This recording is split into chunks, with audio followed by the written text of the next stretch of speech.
ఏకముఖ లింగం పూర్తి కథ అనే ప్రశ్నపై జరిపిన సమగ్ర విశ్లేషణలో పురాణ గ్రంథాలలో ఏకముఖ లింగానికి సంబంధించి ఒకే ఒక ప్రత్యేకమైన సంపూర్ణమైన కథనం అందుబాటులో లేదని వెల్లడైంది. బదులుగా ఏకముఖ లింగం అనేది శివుని పంచముఖాల సిద్ధాంతంలో ఒక అంతర్భాగం. ఇది శివుని 5 దివ్యరూపాలలో ఒకటైన తత్పురుష స్వరూపాన్ని సూచించే ఒక లోతైన తాత్విక భావన. వినియోగదారు కోరుకున్న కథ అనేది ఏకముఖ లింగం యొక్క తాత్విక వివరణ, పంచముఖాల పురాణగాథ మరియు శ్రీకాకుళంలోని శ్రీముఖలింగం వంటి ప్రసిద్ధ దేవాలయాల స్థలపురాణాల కలయికగా భావించబడింది. ఈ నివేదిక శివలింగం యొక్క తాత్విక మూలాలను, పంచముఖాల పురాణ కథనాన్ని, ఏకముఖ లింగం యొక్క ప్రత్యేకతలను మరియు దాని ఆరాధనా పద్ధతులను వివరిస్తుంది. అంతేకాకుండా ఏకంబరేశ్వర మరియు శ్రీముఖలింగం వంటి పేర్లుగల దేవాలయాల స్థలపురాణాలను విశ్లేషించడం ద్వారా ఏకముఖ లింగమనే తాత్విక భావనకు, ప్రసిద్ధ దేవాలయాల ప్రాముఖ్యతకు మధ్య ఉన్న సూక్ష్మమైన తేడాలను స్పష్టపరుస్తుంది. ఈ నివేదిక ఒక సాధారణ కథనం కంటే విస్తృతమైన, లోతైన మరియు అధికారిక దృక్పథాన్ని అందిస్తుంది. తద్వారా ఈ అంశంపై సంపూర్ణ అవగాహన కలుగుతుంది. శివలింగం పరమేశ్వరుని నిరాకార రూపంపై తాత్విక విశ్లేషణ. శైవ సంప్రదాయంలో శివలింగం అనేది ఒక భౌతిక రూపం మాత్రమే కాదు, అది పరమేశ్వరుని నిరాకార తత్వాన్ని తెలియజేసే ఒక దివ్యమైన సంకేతం. సాధారణంగా లింగం అనే పదానికి చిహ్నం లేదా గుర్తు అని అర్థం. కొన్ని శైవ ఆగమాల ప్రకారం లింగం అనే పదం లిం మరియు గం అనే 2 పదాల కలయికతో ఏర్పడింది. ఇందులో లిం అంటే మన కంటికి కనిపించకుండా లీనమై ఉన్నదానిని, గం అంటే ఒక గుర్తురూపంలో తెలియజేసేది అని అర్థం. ఈ వ్యుత్పత్తి శివలింగం యొక్క అసలైన ఉద్దేశ్యాన్ని స్పష్టం చేస్తుంది. సృష్టికి అతీతమైన, కనిపించని పరబ్రహ్మతత్వాన్ని ఒక చిహ్నం ద్వారా దర్శించుకోవడానికి ఇది ఒక మాధ్యమం. పురాణవచనం ప్రకారం ఈ సృష్టికి పూర్వం ఈ సమస్త విశ్వమంతా అంతులేని మహాజలంతో నిండి ఉండేది. ఆ మహాజలం నుంచి ఒక మహాతేజస్సు ఉత్పన్నమై క్రమంగా లింగరూపాన్ని సంతరించుకుంది. ఈ తేజోమయమైన రూపమే పరబ్రహ్మస్వరూపమైన శివుడు. శివలింగమనేది పురుష, శివ మరియు ప్రకృతి శక్తిల పరస్పర కలయికకు ప్రతీకగా భావించబడుతుంది. పరమేశ్వరుడు తాను నిరాకార స్థితి, అరూపం నుండి తన భక్తులకు సాంబమూర్తిగా రూపంతో దర్శనమివ్వడానికి మధ్యలో ఉన్న ఒక ప్రత్యేకమైన స్థితిగా శివలింగాన్ని పరిగణిస్తారు. అందుకే శివలింగమనేది నిరాకార మరియు సాకార రూపాల మధ్య ఒక వారధిగా నిలుస్తుంది. ఈ తాత్విక నేపథ్యాన్ని అర్థం చేసుకోవడం ద్వారా ఏకముఖ లింగం గురించి వినియోగదారు కోరిన కథ అనేది ఒక భౌతికమైన కథనం కాదని, అది నిరాకారమైన తత్వాన్ని అర్థం చేసుకునే ఒక లోతైన ఆధ్యాత్మిక ప్రయాణమని స్పష్టమవుతుంది. శివుని పంచముఖాల పురాణ కథ మరియు వాటి ఆధ్యాత్మిక ప్రాముఖ్యత. ఏకముఖ లింగం యొక్క ప్రాముఖ్యతను అర్థం చేసుకోవాలంటే మొదట శివుని పంచముఖాల వెనుక ఉన్న పురాణ కథనాన్ని మరియు వాటి తత్వాన్ని తెలుసుకోవాలి. పురాణాల ప్రకారం ఒకానొక సందర్భంలో బ్రహ్మదేవుడికి సృష్టి కార్యాన్ని ఎలా నిర్వహించాలో అర్థంకాక అయోమయంలో ఉన్నప్పుడు పరమేశ్వరుడు ప్రత్యక్షమై తన 5 ముఖాల నుండి వేదాలను, పంచాక్షరి మంత్రాన్ని వెలువరించాడు. ఈ దివ్యమైన ఆవిష్కరణ సృష్టికి ఒక మార్గాన్ని చూపించింది.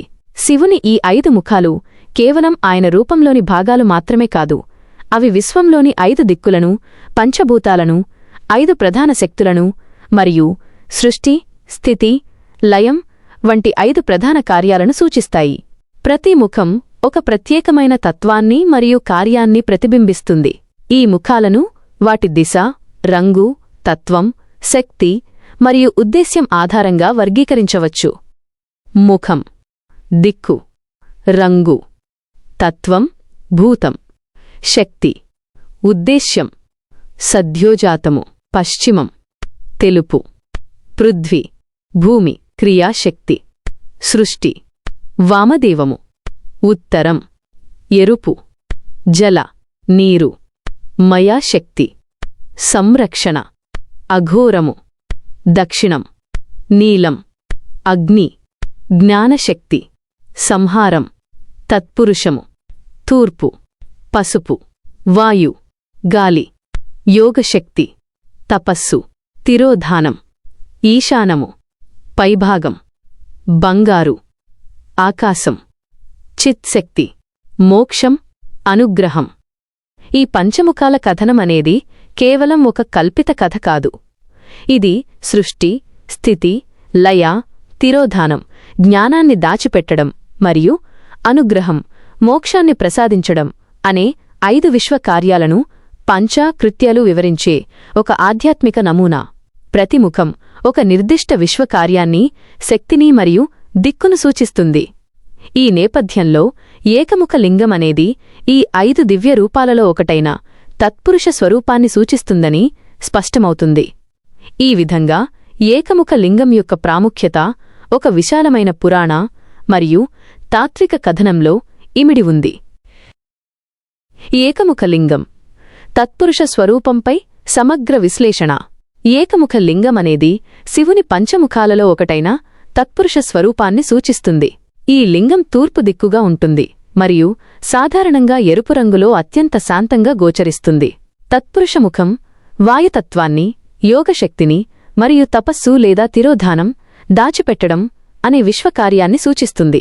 ఇది అంతర్ముఖంగా జ్ఞానాన్ని అన్వేషించే తత్వానికి, లోతైన ధ్యానానికి మరియు ఆధ్యాత్మిక ప్రయాణానికి ప్రతీకగా పరిగణించబడుతుంది.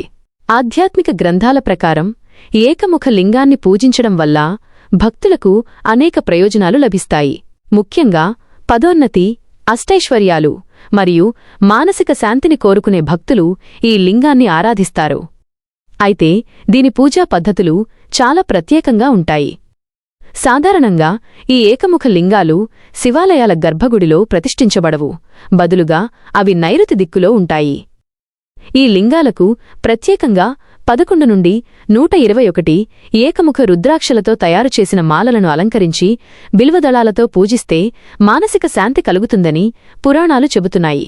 ఈ అసాధారణ పూజా పద్ధతులు ఈ లింగం ఒక సాధారణ విగ్రహం కాదని, ఒక ప్రత్యేకమైన సంక్లిష్టమైన ఆధ్యాత్మిక లక్ష్యాన్ని సాధించడానికి ఉద్దేశించిన ఒక రూపమని సూచిస్తాయి. దీని పూజ ద్వారా లభించే ప్రయోజనాలు మరియు ప్రత్యేకమైన ఆరాధనా పద్ధతులు దాని తాత్విక ప్రాముఖ్యతకు ఒక ఆచరణాత్మక రుజువుగా నిలుస్తాయి. ఏకముఖ లింగం మరియు ప్రసిద్ధ క్షేత్రాలు. అపార్థాల నివృత్తి మరియు లోతైన విశ్లేషణ. ఏకముఖ లింగం అనే తాత్విక భావనకు ఏకాంబరేశ్వర మరియు శ్రీ ముఖలింగం వంటి పేర్లుగల దేవాలయాల మధ్య తరచుగా అపార్థాలు తలెత్తుతుంటాయి. ఈ విభాగం ఈ దేవాలయాల యొక్క వాస్తవ చరిత్రను, స్థలపురాణాన్ని మరియు వాటి ప్రత్యేకతలను వివరిస్తుంది. తద్వారా ఈ అంశంపై పూర్తి స్పష్టత లభిస్తుంది. కంచి ఏకాంబరేశ్వర ఆలయం. కంచిలోని ఏకాంబరేశ్వర ఆలయం దక్షిణ భారతదేశంలోని ప్రముఖ పంచభూత క్షేత్రాలలో ఒకటి. ఇది పంచభూతాలలో భూమిని, పృథ్వీ సూచించే క్షేత్రం. ఈ ఆలయంలో స్వామివారు ఇసుకలింగం రూపంలో కొలువై ఉన్నారు. ఈ ఆలయానికి ఏకాంబరేశ్వర అనే పేరు రావడం వెనుక ఒక పురాణ కథనముంది. పార్వతీదేవి తపస్సు చేస్తున్న సమయంలో ఆమె పూజిస్తున్న ఇసుకలింగాన్ని వరద తాకిడి నుండి కాపాడటానికి శివుడు ఒకే మామిడి చెట్టు క్రింద ప్రత్యక్షమై ఆమెను వివాహం చేసుకున్నాడని ప్రతీతి. అందువల్ల ఈ ఆలయానికి ఏకాంబరేశ్వర, ఏక ప్లస్ ఆమ్ర ప్లస్ ఈశ్వర్ సమానము, ఒకే మామిడి చెట్టు క్రింద ఉన్న ఈశ్వరుడు అనే పేరు వచ్చింది. ఈ క్షేత్రం యొక్క ప్రాముఖ్యత దాని పేరు లేదా ఇసుకలింగం యొక్క కథనంపై ఆధారపడి ఉంటుంది, కాని ఇది ఏకముఖ లింగం యొక్క తాత్విక భావనతో సంబంధం లేనిది. శ్రీ ముఖలింగేశ్వర దేవాలయం, శ్రీకాకుళం. ఆంధ్రప్రదేశ్ రాష్ట్రం శ్రీకాకుళం జిల్లాలోని జలమూరు మండలంలో ఉన్న శ్రీ ముఖలింగేశ్వర దేవాలయం అత్యంత ప్రాముఖ్యతగల చారిత్రక క్షేత్రం. ఈ ఆలయం క్రీస 573 నుండి 1058 సంవత్సరాల మధ్యకాలంలో చాళుక్య శిల్పకళా శైలిలో నిర్మించబడింది. ఇది అద్భుతమైన నిర్మాణ సౌందర్యానికి ప్రసిద్ధి చెందింది. ఈ క్షేత్రంలో ముక్కోణపు ఆకారంలో 3 ఆలయాలు మధుకేశ్వర, భీమేశ్వర, సోమేశ్వర ఉన్నాయి. వాటిలో మధుకేశ్వర ఆలయం ప్రధానమైనది.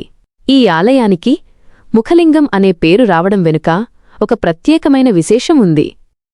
ఇక్కడి శివలింగాన్ని ఏ దిశ నుండి చూసినా అది మనవైపే చూస్తున్నట్టు కనిపిస్తుంది. అందుకే దీనికి ముఖలింగం అని పేరు వచ్చింది. స్థానికంగా ప్రచారంలో ఉన్న ఒక కథనం ప్రకారం ఈ క్షేత్రంలోని శివలింగం లక్షల ఏళ్లనాటి ఒక చెట్టు కాండం మొదలు శివలింగంగా రూపుదిద్దుకుందని నమ్మకం. ఈ దేవాలయానికి ఉన్న స్థలపురాణం ప్రకారం కాశీలో లింగం, గంగలో స్నానం, శ్రీశైలంలో శిఖరం మరియు శ్రీముఖలింగంలో ముఖదర్శనం చేసుకుంటే మోక్షం సిద్ధిస్తుందని భక్తుల నమ్మకం. ఈ క్షేత్రం బౌద్ధ, జైన, హిందూ మతాల వారికి కూడా పవిత్రమైనదిగా భావించబడుతుంది. ఈ దేవాలయాల చరిత్ర, నిర్మాణ శైలి మరియు స్థల పురాణాలు ఏకముఖ లింగం యొక్క తాత్విక భావనతో భిన్నంగా ఉన్నాయి. ఈ పేర్లలో ఉన్న పోలికలు భక్తులకు గందరగోళం కలిగించినప్పటికీ వాటి వెనుక ఉన్న అసలైన అర్థాలు మరియు ప్రత్యేకతలు వేర్వేరుగా ఉంటాయి. ఈ స్పష్టమైన వివరణ ఏకముఖ లింగం గురించి లోతైన అవగాహనను పెంపొందించడానికి సహాయపడుతుంది. ముగింపు మరియు భవిష్యత్ పరిశోధన దిశలు. ఈ నివేదిక ఏకముఖ లింగం గురించి ఒక సంపూర్ణమైన కథనం లేదని, బదులుగా ఇది ఒక లోతైన తాత్విక భావన అని స్పష్టం చేస్తుంది. ఏకముఖ లింగమనేది శివుని పంచముఖాలలో ఒకటైన తత్పురుష స్వరూపాన్ని సూచిస్తుంది. ఇది తపస్సు, జ్ఞానాన్వేషణ మరియు యోగశక్తికి ప్రతీక. దాని పూజ పద్ధతులు మరియు ప్రయోజనాలు దాని ప్రత్యేక తాత్విక స్థితిని నొక్కి చెబుతాయి. అంతేకాకుండా కంచిలోని ఏకాంబరేశ్వర ఆలయం, శ్రీకాకుళంలోని శ్రీ ముఖలింగేశ్వర దేవాలయం వంటి ప్రసిద్ధ క్షేత్రాలు వాటి స్థలపురాణాలు, చరిత్ర మరియు వాస్తుశిల్ప శైలిలో విశిష్టత కలిగి ఉన్నప్పటికీ అవి ఏకముఖ లింగం అనే తాత్విక భావనకు భిన్నమైనవి. పేరులో ఉన్న పోలికల వల్ల కలిగే గందరగోళాన్ని ఈ నివేదిక నివృత్తి చేస్తుంది. భవిష్యత్ పరిశోధనలకు శివ ఆగమాలపై, ముఖ్యంగా తత్పురుష రూపం యొక్క యోగా, ధ్యాన పద్ధతులపై మరింత లోతైన అధ్యయనం అవసరం. ఈ అంశంపై ప్రాచీన సంస్కృత మరియు తెలుగు గ్రంథాలను పరిశీలించడం ద్వారా ఈ దివ్యతత్వంపై అదనపు సమాచారాన్ని వెలికితీయడానికి అవకాశాలు ఉన్నాయి. తద్వారా శైవ సంప్రదాయంలోని ఈ సూక్ష్మభేదాలు భవిష్యత్ తరాలకు మరింత స్పష్టంగా అందుబాటులోకి వస్తాయి.